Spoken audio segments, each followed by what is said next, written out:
আজকে যে আমি আসলাম, কেমন লাগছে তোমাকে? এটা তো বলা যায় না।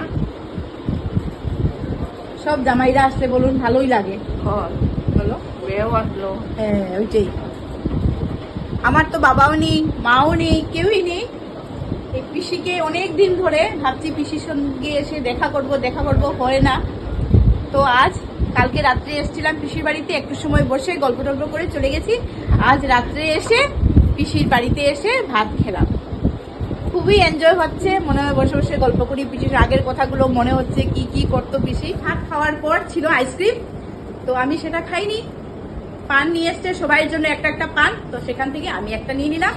এখন দেখি পানের মধ্যে জর্দা আছে কিনা, জর্দা থাকলে তো খাবো না। হ্যাঁ দেখি, জর্দাও আছে। পুরো পান খেতে পারবো না, সেটা জর্দা